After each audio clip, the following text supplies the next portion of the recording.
Hi there, my name's Vince from mymatevince.com, and in this video today we're going to be trying to fix up this old Atari 2600 games console. I bought it 40 off eBay for around about £50. I'll show you the listing in a minute. It came with the power supply, a couple of controllers, and I've got a bag full of games here as well. It was sold as not turning on. Now annoyingly there's no light or anything to indicate whether it's on or off, but I've tuned it, tried to tune it, I've turned it on here and I've connected it to a TV via RF, and I've just gone to analog automatic tune and nothing came up whatsoever. Didn't even attempt to lock onto any signal. So yeah, I think it's completely dead. Now, I did get my voltmeter out. I did one of these before, a long time ago, and got my multimeter out. And from memory, the power supply for it was AC in, which you would expect, and AC out as well. And I remember thinking that was quite strange. But the power supply I've got over there that came with it is one of those, one that does multiple outputs, you know, all different voltage, and it's DC. Now, annoyingly, there's a little connector that allows you to plug it in both ways, and yes, it is marked up positive and negative, but it's so hard to see. So this is supposed to be positive center pin.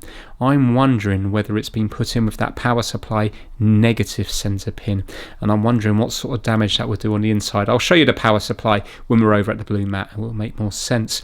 So yeah, let's get straight into it, take it apart and see if we can follow the path of voltage going into it and see what happens. Okay, so here we have the power supply, and you can see it's like all different voltages here, 3.4, 4.5, 6, 9, 12. When I go on to 9 volts here, it is actually coming up as 16 volts. But the thing is, that's because there's no load on it. So I don't think that's faulty. I think once you get load on it, it probably would drop to 9 volts. But this is the bit that's very worrying. Now, I mean, it's a great design because some things are center pin negative. When I'm talking about center pin, I'm talking about this one here would be the center pin and this would be outer pin. On here, that would be the center pin and this would be outer pin. Normally, it's positive to the middle pin, but not always. On quite a few things, it can be negative to the center pin. So for example, that TV that I did, that Crown TV, that was center pin negative from memory.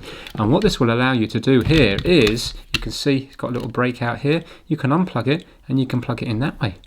Yeah. The only problem is, there is a positive and a negative marking on here, but it's so small to see. I don't think most people would notice that. I think it comes apart in the box. In fact, when I got this from eBay, it was like this. Who knows? The seller might have just plugged it in like that, or whoever was the original owner. Now, the seller in this instance had loads of these for sale.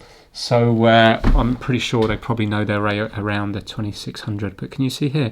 Positive, positive, so it has to go this way. When we do it this way, then yes, the center pin is positive. When we do it this way, it's negative. Now my worry is, what would happen if we plugged it in the wrong way? Because if the Atari 2600 is designed to have, for example, an AC input from an old linear power supply, not a switching power supply like this, but the ones with the massive transformer in the coils, then what damage could be caused? Because it's expecting to see an alternating current on the way in. If we put a current which is not alternating DC and we put it in the wrong way round, what sort of damage could that cause? That's my worry. Right, let me plug it in and show you what I mean. So right now we've got positive to positive, negative to negative, and it is at 9 volts. And if I was to go onto here with the positive there, you can see here we've got near enough 15 volts. Yeah, in the correct orientation. If I was to go here, yeah, 15. But now if I was to swap this round the other way, obviously it's now going to be the opposite. So if we do it in the same thing there, you will see it will now come up as minus. Yeah. So let's take apart the Atari and let's see if we can work out what's happened here. But that's what I think the fault is. I think this was plugged in the wrong way. So now we have to just find out what sort of damage that's done. I could be completely wrong, I'm only guessing here.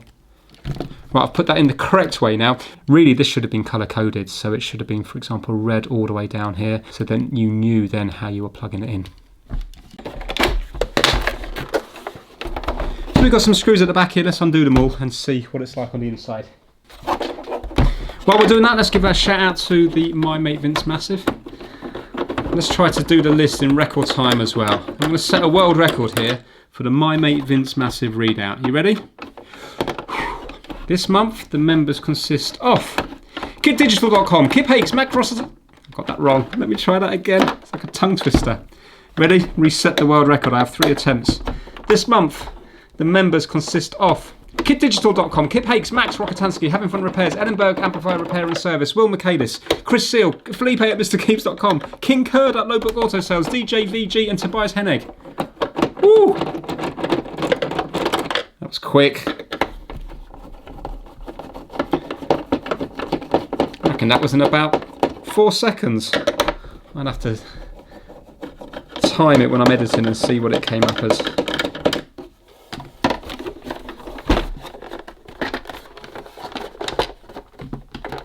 Now, do I have to undo them too? No, I don't think I do. Manufactured by Atari Wong Limited in Hong Kong.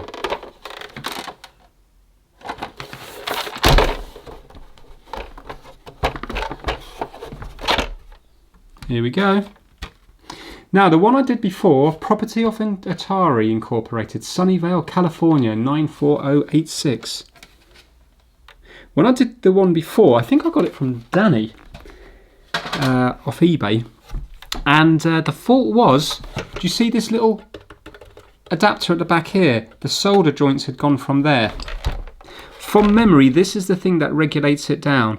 LM3, no, there you go, yeah, 7805, that little regulator there. I think that knocks down the voltage to whatever you put in to roughly around 5 volts. I think this can take a range of inputs as far as the voltage is concerned.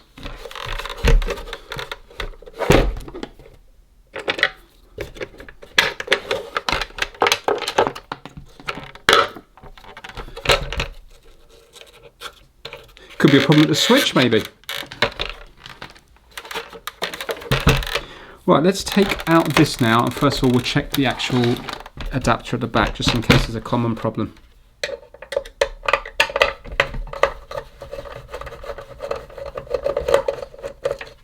That's only a 16 volt capacitor, so that's not going to give me a nasty shock.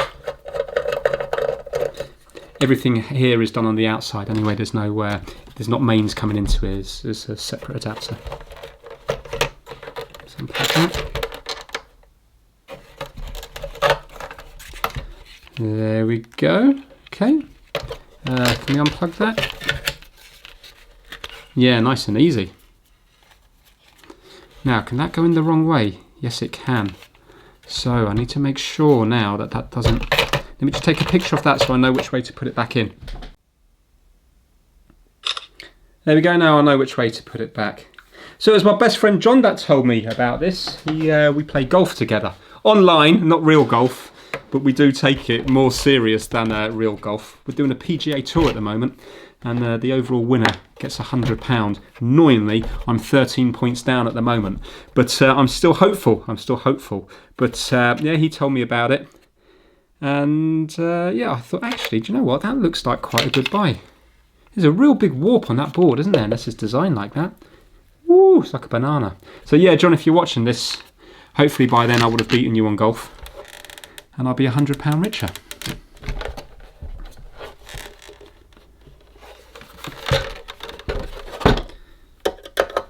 Let's undo this.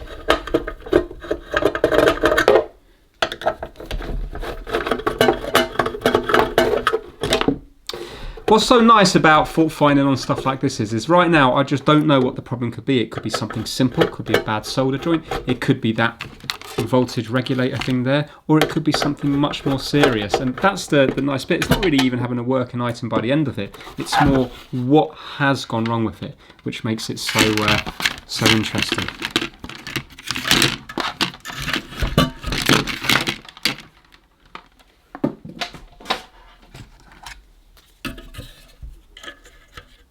Okay, that fits on there. Ooh, bodgy. Yeah, oh, hold on a minute. This is going to be, is that the same problem as before? Bad solder joint. This is exactly what happened before. Because, yeah, look at that one there. I wonder how common a problem this is. Oh, it'll be a bit of a shame if it's the same one. Short video though. Look at that there, can you see? So that's not going to be getting to there, is it? It's unlikely.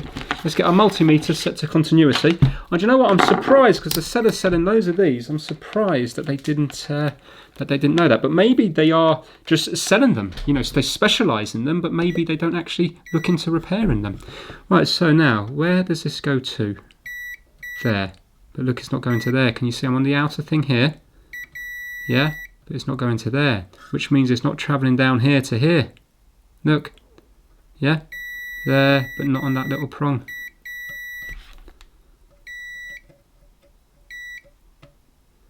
Yeah, that's gone there.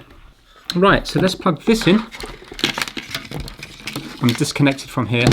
I'm just using this just as a wire. I'm not actually connected. There's no voltage going in. So what am I on here? This is the positive, so this should be coming up on the pin. One of the pins on the inside. There. So these two, so they're connected together. Yeah. So that's the positive, but now if I go on to the negative here, it's not coming up here. That's the problem. Unless this has got more. Yeah, look. It's not getting down to here.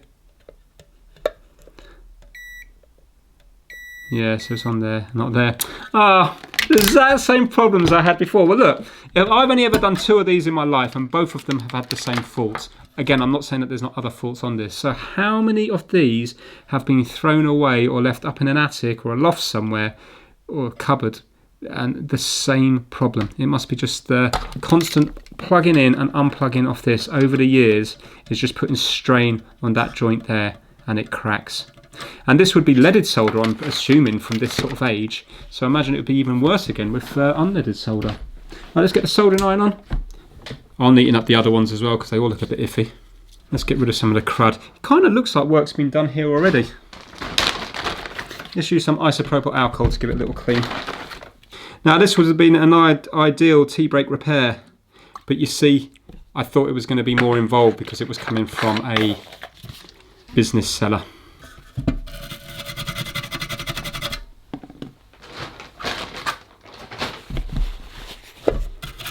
But I suppose sometimes it's nice to have a shorter trying to fix videos.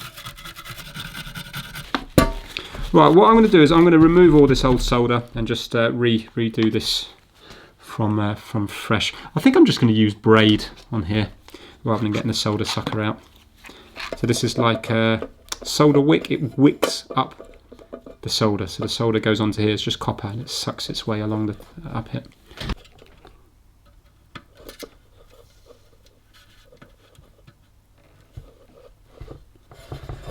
Now hopefully you'll see the solder travel up it. Go on, travel, travel, travel. Can you see it's working its way up here? It's gone all the way to here now. Isn't that nice?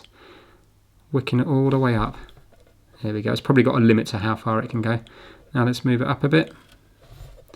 Do it again. There you go. We've gone up to here now. It's good, isn't it?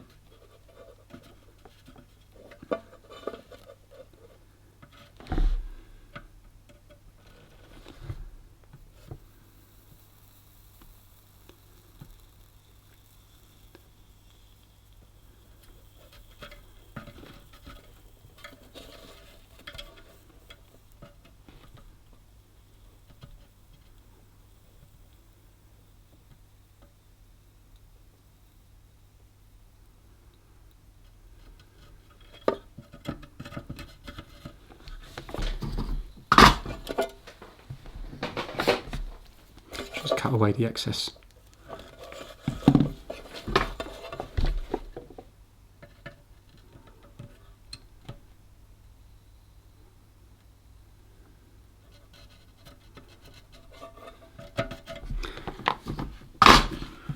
There we go. I'm just going to clean it up again. I'm going to leave that bottom one soldered, otherwise this will drop out. Right, I'm going to force it up now this way and solder that bit.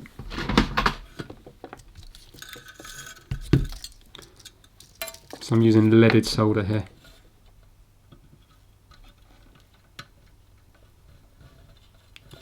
Just going to flood it to begin with.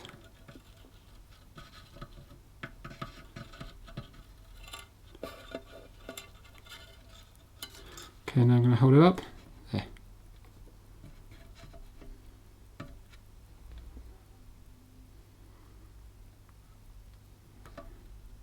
Okay.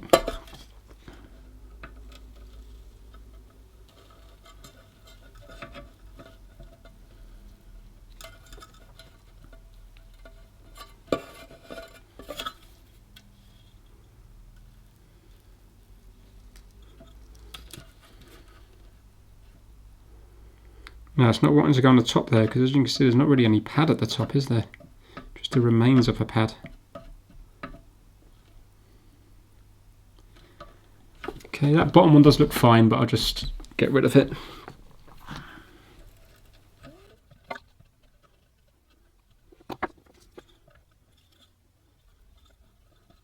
See if I can fill up that whole hole there.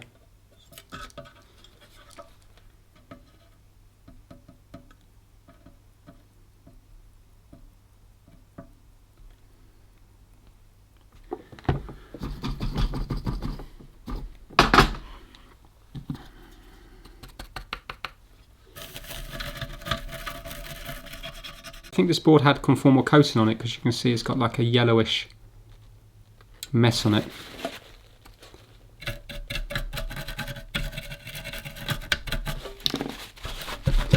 Okay, there we go. So now we should have power going into it here. I'm not actually going to do any other testing. I'm just going to clean it up and put it back together and see if it works. So now we have a cleaning task in front of us. The cleaning is going to take longer than the actual fixing, because the fix here so far has been very easy unless there's other problems with it. So I'm going to put some IPA, isopropyl alcohol, in all the switches, because they probably haven't been used in years and they might just need a little bit of a clean in case they've oxidized. And I'm just going to hoover out the case and then get a wet wipe and give everything a nice good clean and make it look hopefully like new again. So sit back, relax and listen to the music.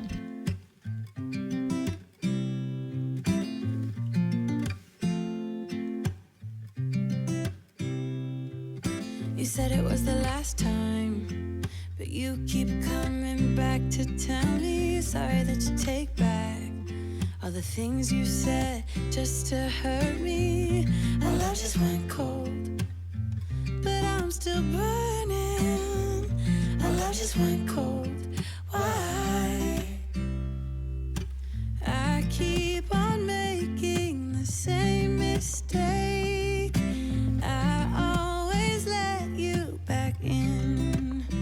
When I begin to get myself together again, you are back once more like everything's the same.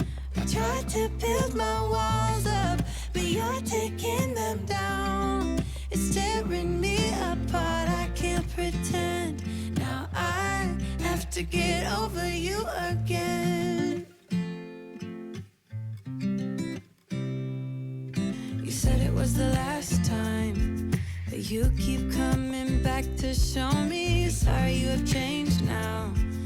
But it's the same old story. Our love just went cold, but I'm still burning. Our love just went cold. Why? I keep on making the same mistake.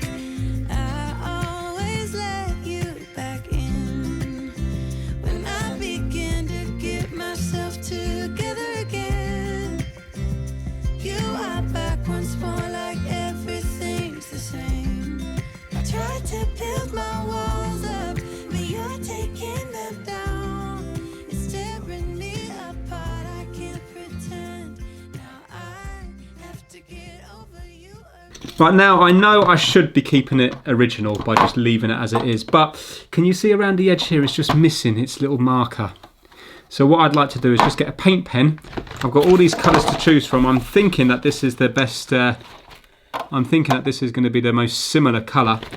And I just want to go over it and see what it looks like. So let me just get a scrap bit of paper. I think this has nearly run out.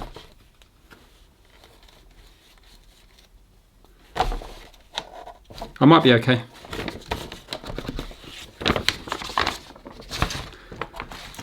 Let's see if it looks any bit similar. Oh ho ho, that's not bad, you know. That is not bad.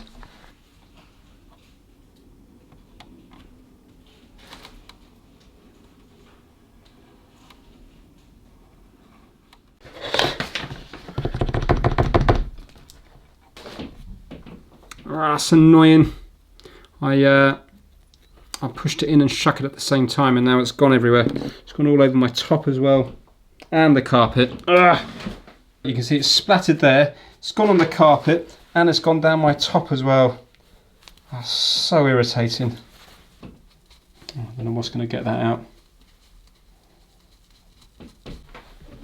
Man, that's annoying. The carpet's gone orange now. My top looks like I've got diarrhea splattered on me.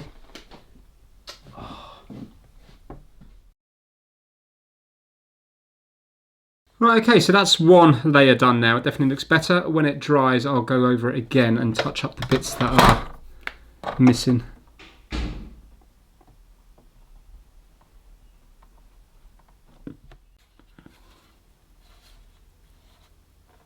I'm going to put the rest back together and then I can touch it up again when it's dried.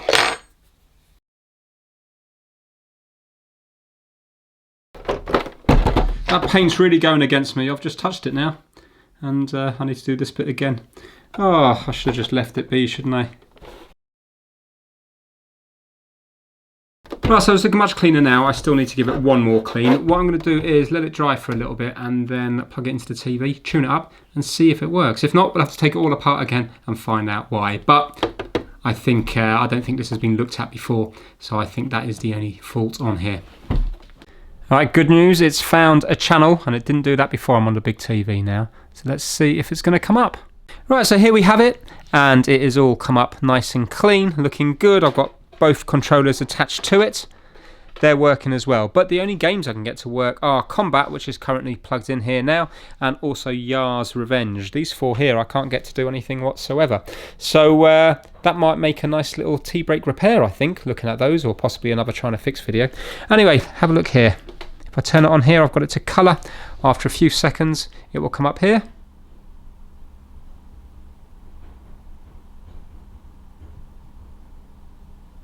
There we go.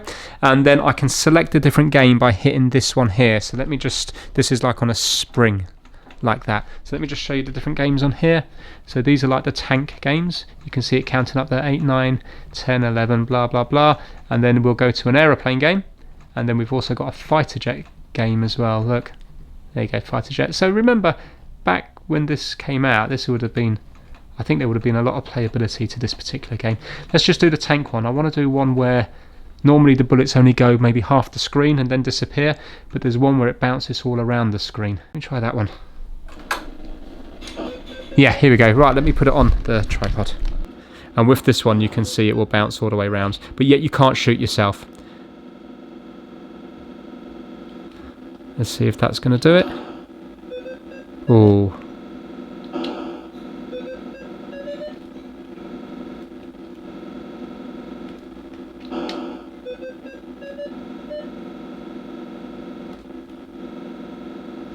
Now, will that be the right angle?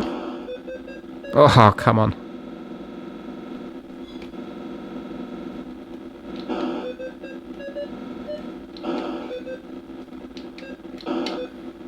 Oh!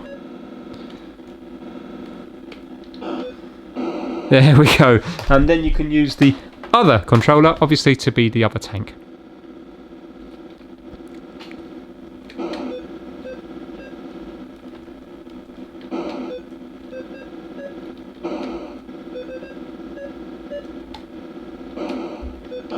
There we go. So that is it, all fixed just for the sake of a tiny bit of solder. And this thing came up really nice, I think. And I'm glad I did the paint around the edge. I think it sets it off nicely. So that is it for this video. If you enjoyed it, give it a massive thumbs up. Hopefully you will see these other games. I might look into them in the next couple of days because I'm quite curious to find out what's wrong. Maybe they just need cleaning. This one here has been bashed in. It looks like it's been put in the wrong way. So yeah, very, very, very happy with it. Take care, everyone.